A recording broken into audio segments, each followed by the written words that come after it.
Hello Year 11. This last unit is on disease defence and treatment. If you're studying double award biology, this is unit 2.6. If you're studying triple biology, this is unit 2.8. On all the booklets it says unit 2.8 because units 2.6 and 2.7 for triple biology are not studied by the double biology students. So everybody has the same booklet for this part of the section. On the inside cover of your booklet, you can see the syllabus, and the syllabus has the higher tier work highlighted in black bold, okay, so that you can see it. So turn to the first page in your booklet. There's a PISA style question. I'm not going to go over this with you today, but this is a kind of comprehension style activity that you may potentially have, where you've got some evidence to read about a product called probiotic yogurt, and to write a report about your conclusions, what you found from that evidence. So we are actually going to start on the page that says types of microorganism.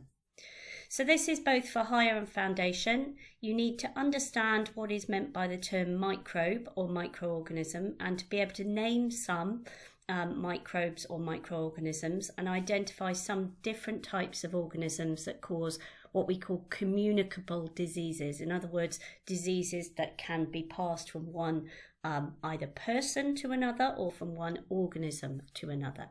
So this is for both double award and triple, higher and foundation. So the first thing that I need you to be aware of is that not all microbes or microorganisms cause disease. As you can see at the bottom of this slide, we have some food products, things like Activia yogurt, Stilton cheese, Actimel yogurt drink, corn, which is a meat substitute, so we've got some roast chicken slices there and some corn mince. So some microorganisms are actually beneficial to us. We're interested in this particular unit though in what causes infectious diseases, in other words diseases that can be spread, and how our bodies defend themselves against them. One really important word that you need to be aware of is this word that's highlighted in red here, a pathogen, okay? A pathogen is described as any microorganism that can cause disease. So a pathogen could be a bacteria, it could be a virus, it could be fungi, or it could be mold, okay? So obviously all of these food products down here have been made with microorganisms or microbes, but no pathogens are used in their production, okay? So we wouldn't want any microorganisms that could cause disease being used in our production of food. So pathogens love our bodies, okay? And the reason why they love our bodies is we provide an excellent environment for many microbes, some of which can make us ill once they're inside our bodies, and some are needed for vital functions. So the reason why our bodies provide such an excellent environment is that we've got everything that they need.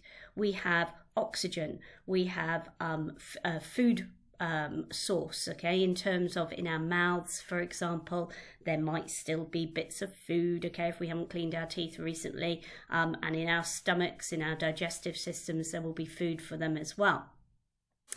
It's also quite warm. It's an ideal temperature. Our body temperature is 37 degrees Celsius, okay? And that is perfect for microorganisms to reproduce at a very, very fast rate. Most bacteria reproduce roughly, okay, once every 20 minutes.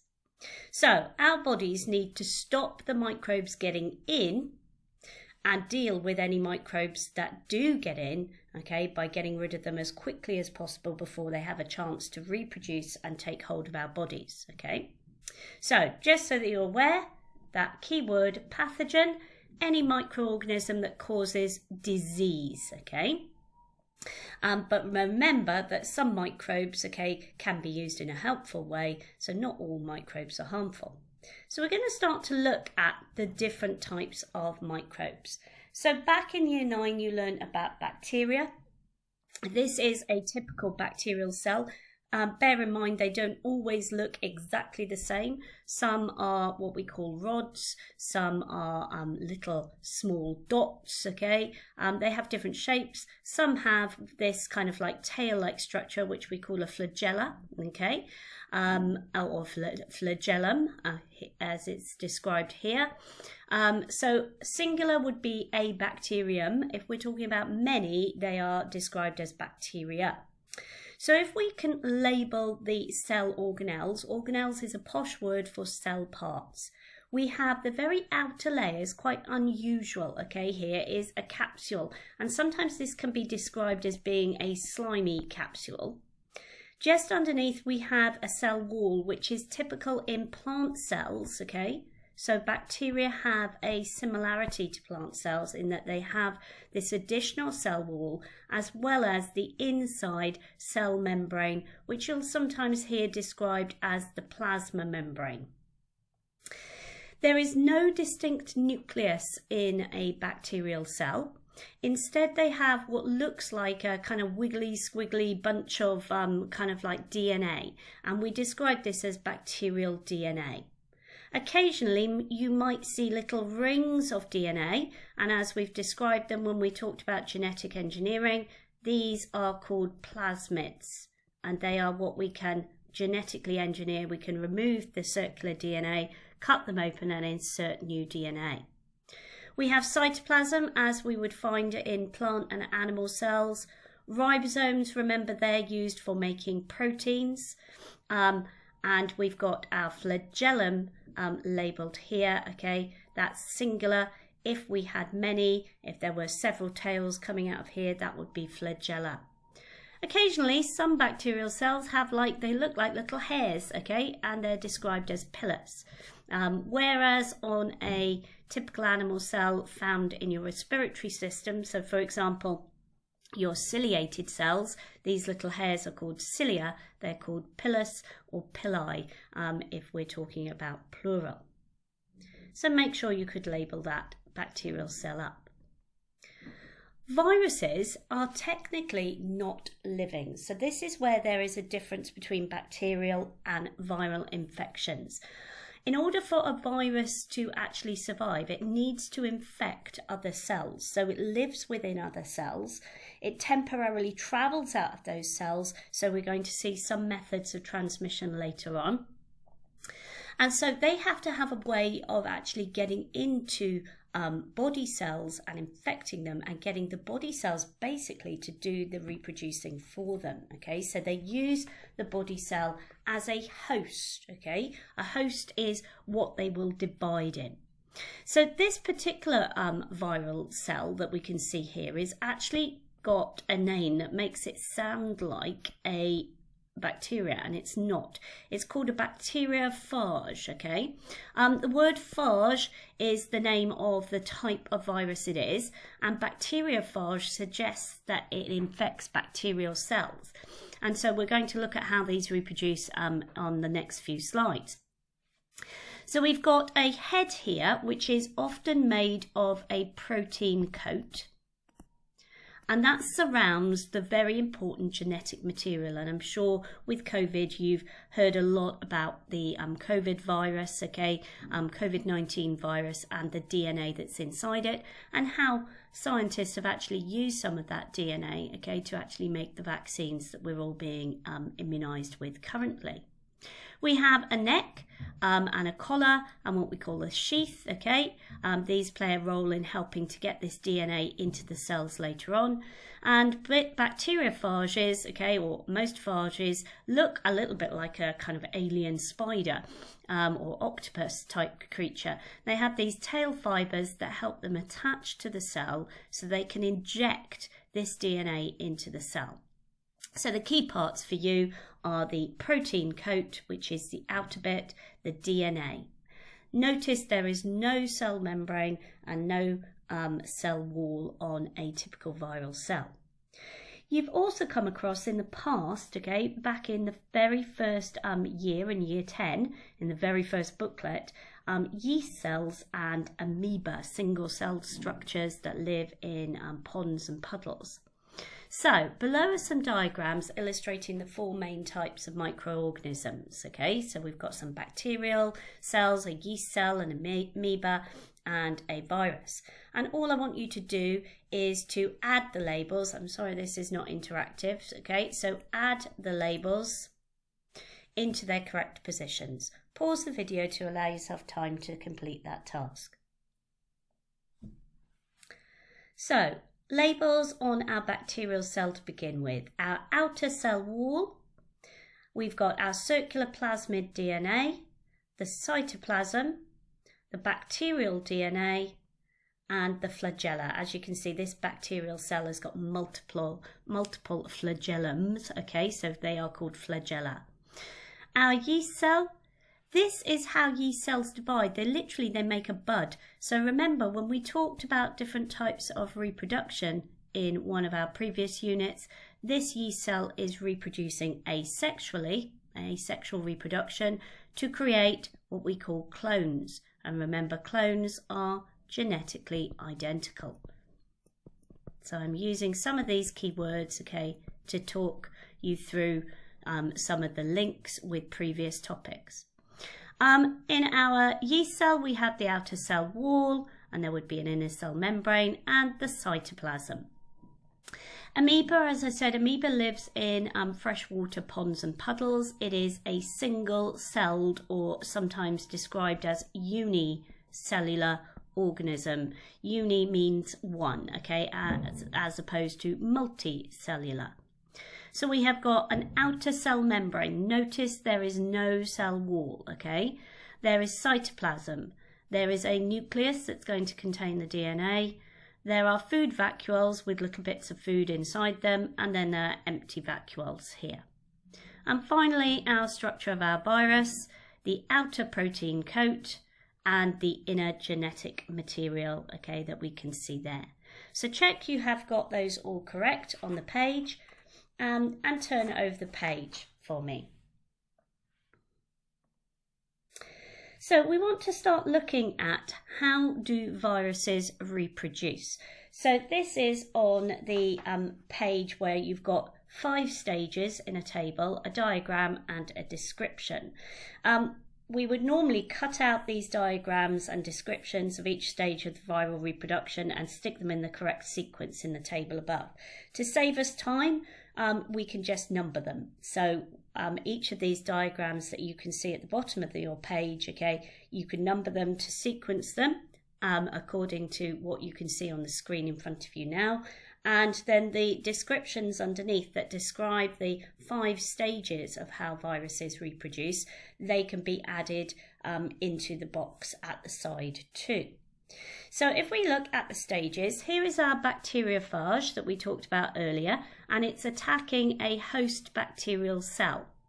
If this was happening in a human cell, it wouldn't be called a bacteriophage. It would have a different name, and the host cell would be a human body cell, okay? Just like how COVID-19 has been attacking particularly the cells in our respiratory systems. So the first stage is what we call attachment.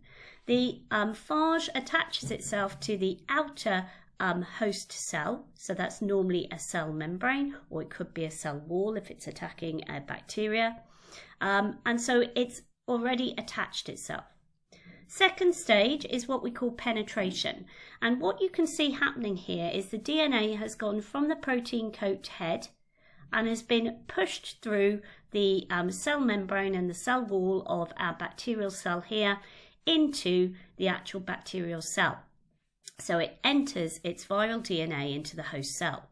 And this is very clever of viruses to do this, because it means it takes out the hard work for them to help them reproduce. They use the bacterial cell to do all the work for them, okay? Remember we said that bacteria have ribosomes just like other human cells, and ribosomes are involved in protein synthesis. And most of our virus cell here, our bacteriophage, is made of protein, particularly the head has a protein coat. So what we want the bacterial cell to do is we want the bacterial cell to make some of these viruses. This is called biosynthesis. So that word synthesis means to make, just like in photosynthesis, making food using sunlight energy and carbon dioxide and water. So the phage DNA, first of all, replicates. Replicates is a posh word for copies itself, just like a photocopier. And the phage proteins are made by the bacterial cell. And then what's going to happen in stage 4 is it's going to assemble them, a little bit like a factory line. So the new phage particles are reassembled. So the DNA is put inside the protein coat. And they're all connected together to make lots of these phages. So even though only one infected in the first place, we now have in this cell 1, 2, 3, 4, 5, 6, 7 phages that are going to be released. So the final stage is the release of these phage cells. This is called lysis. The cell lysis releasing the newly made phages. Lysis just means bursts open. And obviously, as it does this, it destroys the bacterial host cell. So you can see why viruses cause so much damage when they start to attack our body cells. Body cells naturally, some of them die anyway. We're constantly making new body cells. But if a virus has attacked our body and is going around making all of our cells in our body lyse, then this is why it makes us so ill.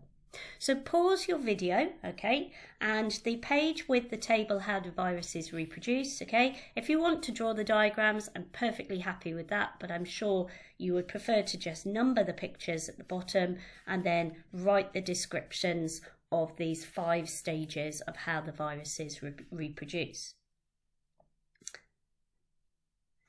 So we've talked about viral reproduction, but what about bacteria? How do they reproduce? Well, we've already seen this in our previous topic, and here's that word that we used earlier talking about amoeba, asexual reproduction. Asexual reproduction is how bacteria create exact copies, genetically identical copies of one another. In other words, clones. So here's our typical bacterial cell that we can see here. We can see our cell wall, our plasma or cell membrane as it's described, and our DNA inside the cell. The first thing that the bacterial cell needs to do is replicate the DNA. So you can see that's a similarity with our viral reproduction. The cell wall and the plasma membrane then starts to split and actually forms a completely separate wall around the 2 newly divided cells, and the cells separate. These 2 cells are genetically identical to the original parent cell and to one another. In other words, they have the same amount of DNA and the same type of DNA. And as I said, this will take roughly about every 20 minutes a bacterial cell will divide. So if you start off with 1 bacterial cell, after 20 minutes, you're going to have 2. After another 20 minutes, you'd have 4 and then 8. So they divide and replicate what we call exponentially. They double every time, okay? So what we want to do is we want to compare, okay, the differences between bacteria and viruses, okay? So over the page on the big table, we've got complete the table to compare bacterial and viral cells. So I've put down in the next slide some of the differences between them. We're going to talk through them, and then I want you to pause the video and write these into your table. So first of all, key thing with a bacterial cell is they have a cell membrane and a cell wall. Viruses just have an outer protein coat. The larger of the 2 are our bacterial cells. They are approximately 1,000 nanometers, nm nanometers, and so you can see bacteria underneath a light microscope, just like the type that we use in school. However, viral cells are much, much smaller. They're between 20 to 400 nanometers. And they're only visible under electron microscopes, okay? Very, very powerful microscopes that can magnify to much higher magnifications than our school ones. Bacterial are living, as we described, whereas viruses have always challenged scientists. They argue whether or not they are technically living because they require a host cell to live in, okay? And because of this reason, This is why we can't use antibiotics to kill virus cells, okay? Because virus cells live inside a host cell.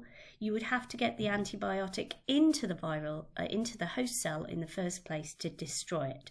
Whereas bacterial cells just live floating in the blood and the tissues in between the organism.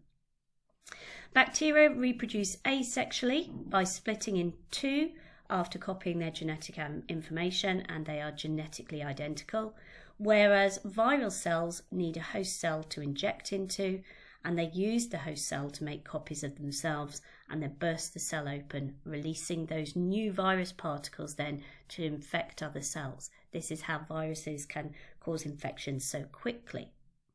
We know antibiotics are used to kill bacterial infections, but they will not kill viruses, as in order for the antibiotic to work, it would have to get inside the host cell. So the medicine would have to get inside the cell to be able to destroy it, which would mean destroying the cell as well. Neither of the two cells, bacteria and viruses, have a nucleus. This is what we mean by no distinct nucleus.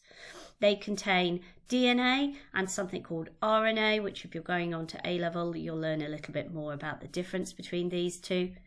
The bacterial cell has normally circular DNA as well, called a plasmid, okay? So it may have this wriggly kind of like knot of DNA, but also this circular ring of DNA called a plasmid.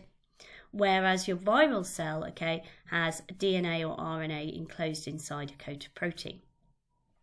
Bacteria contain ribosomes. Viral cells do not need ribosomes because, as we said before, they get the bacteria to actually make the assemble the viral cells themselves, okay? So they don't actually need the ribosomes to carry out protein synthesis. So pause the video and fill in the table on that page. So some past paper questions. Now these aren't in your booklet, okay, but we're going to go over them so that you can have a go at answering these. So my suggestion is have a piece of paper, okay, and just write the answers at the side and then you can check them. So in this typical diagram of a bacterial cell, it's asking you to label the structures A, B and C. So can you write those down and then we'll go over the answers in a minute. So A is pointing to our cell membrane, B is cytoplasm, and C is the cell wall, okay? This diagram is showing you another pathogen that causes an infectious disease, and it should look quite familiar to some of the pathogens that you've seen on the telly when they've been talking about COVID-19. So hopefully you should be able to identify what type of pathogen this is, and then state the term for a sudden change to a gene, which you learnt about in a previous unit. Pause the video, have a go at the question. So it was a virus, and sudden changes to genes are called mutations, which obviously everybody is concerned about at the moment with mutations in various different countries and the impact that may have on COVID-19 and treating it with vaccines. This photograph shows a bacteria called E. coli, okay? The E stands for Escherichia, and as we've learnt before, that would be its genus name, written with a capital E, and coli, you can see, is written with a lowercase letter. That would be its species name. Make sure you know the definition of what is meant by a pathogen and how they can spread. So I've put here, think COVID. Pause the video, have a go at answering this question. Ooh. And then this part, bacterial infections may be treated by antibiotics, okay? So if you're not sure, hopefully you know the one that most people are allergic to and which of the following might result from the overuse of antibiotics. We've talked about this in a previous unit, so hopefully that should be familiar. This table shows the number of two species of bacteria, A and B, in samples of seawater taken near to a beach. We can see the dates, we can see the number of bacteria in thousands per cubic centimetres. So this would be 100,000, this would be 50,000, okay? And then we've got the total number of species A and B in, again, 1,000 per cubic centimetre, so 150,000. So this data, it wants you to interpret, okay? So here is our graph showing the total number of species, how they changed between March and September. So we can see the sample date. This level is really important. This is the level when it would be unsafe to enter the sea because these bacterial species could be dangerous to us, could cause us to become ill. So we know that these species must be pathogens. So between which two sampling dates was the increase in total number of species the fastest? So look for the steepest parts on the graph, okay? So I often find that if you take a ruler and you put your ruler against the graph, you can actually see where it is steepest. If the total number of species A and B in the sample is likely to be greater, people are advised to stay out at the sea. So on June the 15th, the safety officer decided to advise people to stay out of the sea until further notice. Explain why the safety officer made this decision, even though the seawater was safe on that date. This is where we start to look at the pattern and the trend. What we mean by that is we can predict, okay, is it going to go any higher? And this is exactly what they did with COVID. They were looking at numbers of cases and how the graph was looking, if it was likely to be going up or coming down. So have a go at answering those questions. And this last bit, describe the trend, okay? So describing the trend, is it going up? Is it going down? Is it staying the same? And use your answer to explain why the sampling should continue into October. So exactly what we're seeing at the moment, even though this is to do with bacteria, why is it still important to keep testing for COVID now, even though we know the numbers are going down, right? So have a little think about that. So here are our answers here. So we've got penicillin, okay. We've got bacteria become resistant to antibiotics between June 15th and July 15th. We can see numbers are increasing or close to the unsafe level, and the unsafe level is likely to be passed before the end of June or the next sample or within the month. Species A increases and then decreases, goes up and comes down. Species B increases. Try to use these words increases and decreases rather than up and down. It's far more scientific. And you need to continue to monitor species B because it's still increasing. So that's the end of the first lesson. There are a couple of pages in your booklets, okay, which we call, there's one biology pathogens big picture map, okay, which could be used for revision. And then there is one later on that you will come across. Thank you, Year 11.